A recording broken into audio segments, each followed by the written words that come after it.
what's up? It's Ebony here, and I'm back again with another video. Thank you guys so much for bearing with me yesterday. Today is Vlogmas, actually day 5. Yesterday, y'all, I wanted to do go so hard and do the entire month, but yesterday hit me like a ton of bricks. My sleep schedule has been literally shot the last couple weeks actually, and I'm trying to get myself back together. Slowly I'm doing that, and it caught up with me yesterday. I could not get myself together to even get ready to get this vlog done, so I was just like, you know what, I'm gonna be intentional about today. I took a break and I didn't really go to sleep, but I did rest. I watched some a Christmas movie or two. I cooked dinner for myself and all that good stuff. So I'm okay. I'm not all the way 100%, but I'm okay. But yesterday, my body was talking like, girl, you better get your life together and sit down. So I did that. And thank you guys for giving me that break. I guess you say we ain't had no choice, okay? But yeah, so it's Vlogmas day 5. We skipped 4, but we're on 5 and we're strong. We're going strong with 5. Today is a really chill day, and I just wanted to go up here and as you can see by the title, talk about the creative process, your creative process, my creative process, of course, on this video. But I want you guys to let me know, of course, what your creative process is. So I like to consider myself a pretty creative person, not to toot my own horn or anything like that, but I'm genuinely a very creative person, and I just kind of like to stay in that bubble. And oftentimes people always say how do you do it? How do you keep going? Honestly, that's what fuels me. Being creative, being able to think creatively gives me fuel. That fuels me. And in the moments where I can't really be creative, I can't create content, or I can't really dish out projects and stuff like that, or come up with a new idea, that's the moments where people really need to look out for me.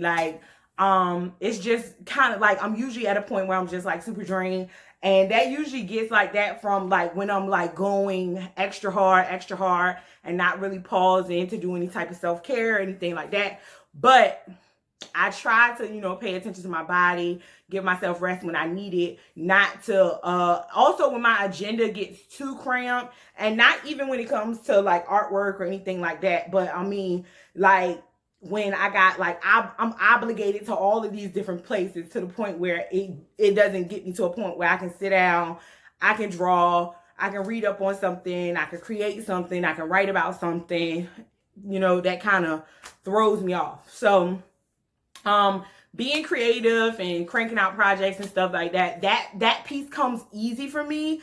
That is what fuels me. That is my go-to when I need time to myself or something like that. That is my go-to, being creative, creating new projects. So yeah, so how to get to that point or to crank out a new event or a new project and stuff like that, that's where we're going to talk about kind of how I go through and how I process and stuff like that. So typically speaking, if I decide on a new event or a new project or something, I am a doodler. So I like to doodle in my sketchbook. I like to doodle. I love sticky notes. I like to doodle, even if I forget the sticky note somewhere or don't go back to the sticky note. If I write something, usually it's in here. So once I've written it down, I have a pretty photographic memory. Once it's here, I've written it down. It's usually ingrained. So whether I go back to that note or not, it's kind of stuck up here. But I like to doodle. So I like to write little notes to myself, not really to go back to them, just to write. I just like to write. I like to scribble and stuff like that. That's just something I've realized that I enjoy doing. When I was a kid, I used to write my name over and over and over. I was obsessed, not even as a kid, as an adult, being at work, I had little scratch papers around. I love to, y'all, write my name over and over and over again. So yeah, that's something I do. So to plan, to prep, that's something I do. I just throw, how you're learning to write papers and stuff, and they give you that brainstorming moment where you just throw your ideas out there. So that's what I do, and I actually write those things down. So I write out little notes. I write out themes. I write out titles, names, and what all I'm gonna need and all that stuff. Y'all don't know how many times I've written a grocery list, and I forget to take the grocery list to the store, but because I've written it, it's already here. But it's crazy. Like, I can write the note and it's just here. You know what I mean? So for me to remember it. But yeah, I write grocery list, y'all. Get to the grocery store, I'm like, oh snap, I did all the time. I wrote my list and I didn't bring it. So I usually just, go by, try to recall what I wrote down, and usually, I'm good to go. But yeah, so I love to doodle and write, like when I'm trying to process like what I want something to be, I try to write it out. I love to see what things look like on paper, even how the letters form together. So if I'm coming up with a name, so like I'm having an event coming up called Strokes with My Folks, right? The rhyming piece wasn't important for me. That did come together. What was important to me is that it screamed painting, and it screamed fun, and it screamed kind of like a relaxing, chill, moment to be with your family, to have a good time. And so Strokes with My Folks came. And so I was like, okay, yeah. So to really like pinpoint that name and to really like get to the bottom of it and to really decide on it, I wrote it out. Like, I wrote it several times, like just Strokes with My Folks, Strokes with My Folks, Strokes with My Folks. I wrote it several times over and over. I just wrote it out. And then I was finally like, once I've written something out and I can kind of get it in my mind, I'm like, okay. So typically once I get it out, I'm like, okay, I'm calling like my friends. I have a select group of friends, probably about 3 to 4 friends that I call to bounce ideas off of. And honestly, some of these people, a couple of them, or one of them is an artist. And then the other ones are creative in their own different arenas. And my best friend is one of those people. She is creative herself. She does beads and bracelets and things like that. But she's also logical. Like, I'm a very irrational thinker and sometimes an irrational mover. So I need some logical people in my arena to be like, all right, Ebony, let's really back in, like, let's think through this. So my best friend, she's a very logical thinker. So she's like definitely one of my people that I bounce ideas off of. I have a sister who's very creative. Like, she's a name. She loves like creative themes and names. Like, she's usually my go-to. Shout out to her. She actually came up with the name of my business. But yeah, so we kind of got to put our brains together and came up with that. But yeah, shout out to my sister Neek, aka Jonisha. Her name is Jonisha, y'all, but aka Neek, but we call her Neek, so she's aka Jonisha. So to y'all. But yeah, so we put our brains together and came up with that. But yeah, she's one of my people that I also bounce ideas off of. And then I have 2 other friends who, they deal with me in different capacities.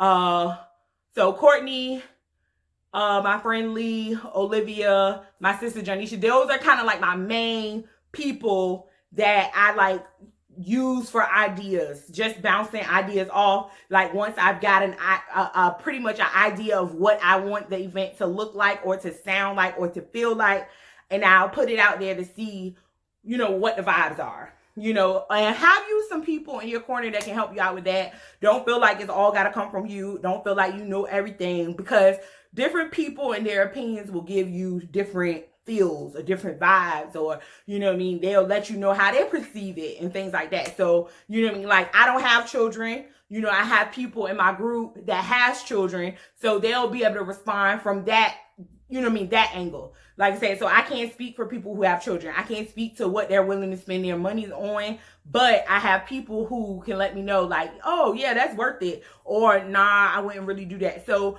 you want to have different people. And like I said, all of my people in my arena aren't big on art. They enjoy art, they like the way it looks. However, they are not artists. So there's some finance gurus, they can teach you how to save a buck, teach you not to have to spend all your money in one place, how to save, you know what I mean, where to shop cheaper. So build a team of people who are solid and, you know, who offer you different perspectives, not just from the perspective of an artist, or not even just the perspective of a business owner. Somebody has to consume your product. So what does the consumer think? You know, so you want to build people in your circle who can let you know about that, or, you know what I mean, and things like that. So it's not all on you. You know, you're not the only person, you know, coming up with your ideas. And just to wrangle you need somebody to, you know, kind of wrangle your ideas, your thoughts. I am, like I said, an irrational thinker, an irrational doer. Like, I feel like nothing is too hard. I'm that person. Like, I feel like I can come up with a plan today and it can be done tomorrow. As long as my money is right, y'all, I feel like today I can plan and tomorrow it can be done. That is how I feel. But everybody does not feel that way. And I have to remember that. And everybody does not respond that way. So I typically plan events like months in advance and different stuff like that to prepare people. You know, even though I'm ready to go, I don't feel like it's that hard. You know, everybody isn't thinking that way, you know, because money goes into different places and different things like that. So anyway, I'm a doula. I'm also bouncing ideas off different friends, different family members, and things like that. Another piece to my creative process is just overall, I think, planning. So I am the type of person, like, once I have something in my head, I'm literally riding down the street. I'm at work, I'm thinking about this thing. And it's usually, if I don't have all the pieces of it laid out in one instant, I can't move on to like the other thing. And not that I'm so stuck, but it's usually like I crank it out. So it's not like, oh, I'm stuck for days and days on the same thing, just thinking about it. No, like once it's stuck in my brain and I'm focusing on it, and then I know it's something I have to do, something I have to lay out, I'm usually like stuck on it for some time. You know, whether that's some minutes or a couple hours, but no matter what I'm doing, and I process it, you know, I just want to process it. First, I want to make sure it's a good idea, you know, and it's worth stepping out on. And then secondly, I really want to make sure all the pieces to it are fine-tuned so that it is well executed. Right? Execution is big to me. You know, it's one of those things like, I don't want to pay my money for anything, and I don't expect that from any type of clients or anything like that. So I want to make sure I'm presenting the best, you know, my best work, or, you know what I mean, I'm making sure I want to present them with the best. You know what I mean? If I'm having an event, I want to make sure I go, you know, above and beyond for the event and make sure they're getting first what they paid, and they're really gaining an experience, right? So that's my biggest focus now and going into 2020 is giving people an experience, you know, something to look forward to, not just a regular, mundane, ordinary event, but I want to really make sure they have an experience, or it's something worth talking about, you know, it's something telling their friends about, and different things like that. So, you know what I mean? I'm a thinker, so I like to process, you know, what I'm doing. And sometimes, you know, people, I probably see me and they're like, oh, I'm just going. But y'all, I'm constantly like on overload with like thinking and processing, you know, events, processing, you know, my next move and stuff like that. Because another thing, if you run a business or anything like that, y'all, once you slow down, so does your business. You know what I mean? Once you decide, if it's not when you're building, I would say that, because once you get to a point where it can flow and it can go kind of on its own, you're good. But when you're building a business and you're building it to what you want it to be, you know, you really can't afford to have drought. And not saying drought in your business, but I'm talking about drought within you, right? Your motivation, your passion, your zeal. Like, you can't really afford to have drought in those areas, because, you know, once people start seeing and hearing from you, You know what I mean? They stop seeing and hearing from your business, from your vision, right? So you want to make sure you're constantly putting that out in front of people. You're letting know what's going on, and that's another piece to my creative process. Like I don't like to go off the grid. I like moments where people can see, being creative, however that may be, like whether it's my style, whether it's my hair, whether it's a project, me putting something out, this YouTube channel, putting out content. I don't really like to go off the grid. Somehow I like to constantly be in tune with people and figuring out what they like, what they don't like. But yeah, because I'm really trying to tap into different clientele and, me constantly grow and learn. And you can't really do that if you're not pushing, you're not going. So yeah.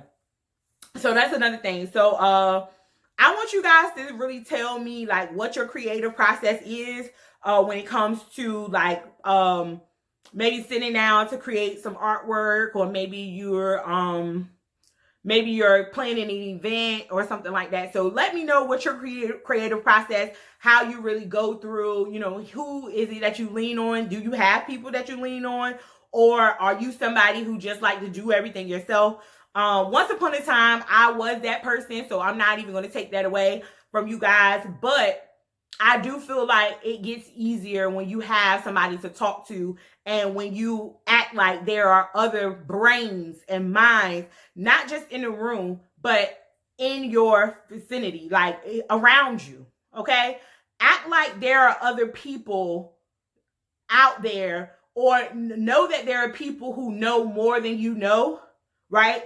Who can help. You're not the only one with your knowledge, right? With what you need. So there are people who has been successful at being artists. There's been people who's been successful at writing. There's been people who are successful business owners, period. And so find those people, have conversations with those people, and figure out what their creative processes is, how they process, how they go through, and maybe you can learn something. So maybe your process isn't my process. However, because you may be the type of person who shuts yourself out from everything. I'm not. I thrive off people. Like I enjoy people. They don't really drain me. Like I said, the most draining thing is me not being able to be creative and just running myself so ragged to the point where I can't get to my outlet, and so you have to recognize what it is you respond to. And yeah, tap into that, use that. So yeah, thank you guys again for, tuning into this video. Make sure you like, make sure you comment, subscribe, turn on your notifications so you continue to view the rest of Vlogmas. I'm super excited. I have some good content coming from you coming up. So make sure you guys tuning in. Our event is coming up, y'all. I'm so excited. It is December 14th. Our Strokes with My Folks is Grinch edition. So we're going to have Mr. Grump there himself, and I'm so excited. He's going to be there taking pictures, and we're going to be eating some junk and some candy and some cookies and all that good stuff. And parents are going to be able to paint with their children, or grandparents and aunties, uncles, all that good stuff are going to be able to paint with the kids. And I'm so excited. I just can't hide it. But yeah, so if you guys are in Richmond, Virginia, make sure you come out to the event on December 14th. It starts at 2, ends at 4. Yeah, and we're gonna have a good time. So yeah, again, like, comment, subscribe, turn on your notification, and share this with a friend. Share this with somebody, send them my way. And if you guys have any questions, feel free to comment below and give me some feedback. Let me know if you like the content, if you enjoyed this video. Give it a thumbs up.